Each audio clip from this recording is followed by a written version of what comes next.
Salut les mecs, alors je vais vous préparer une petite série, peut-être 2 ou 3 vidéos sur un comparatif SSF.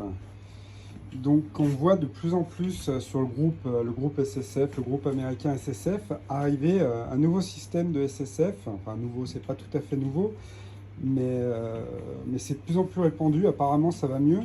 Donc avant on utilisait, enfin avant, du moins ce qui est très répandu chez nous, c'est ce type d'enceinte.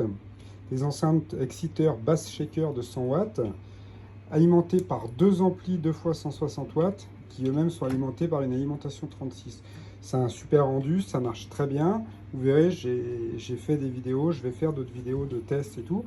Et j'ai décidé d'essayer aussi maintenant la méthode que je vais appeler la méthode américaine, qui est hyper répandue aux États-Unis, qui sont d'autres types d'exciteurs et carrément de gros bass shakers.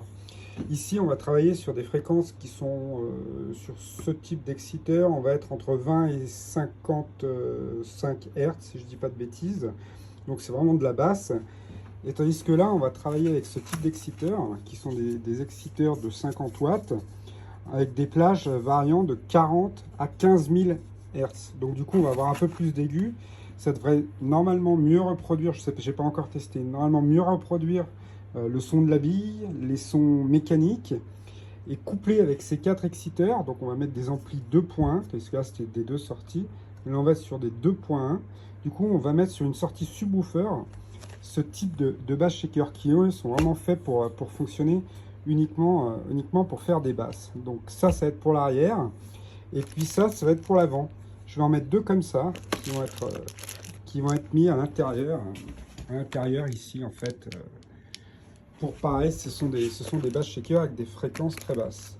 Voilà, donc je vais vous préparer des vidéos là-dessus comparatives entre ces deux systèmes, voir ce qui marche le mieux. Ça va être alimenté en 24, donc j'ai déjà une alimentation 24.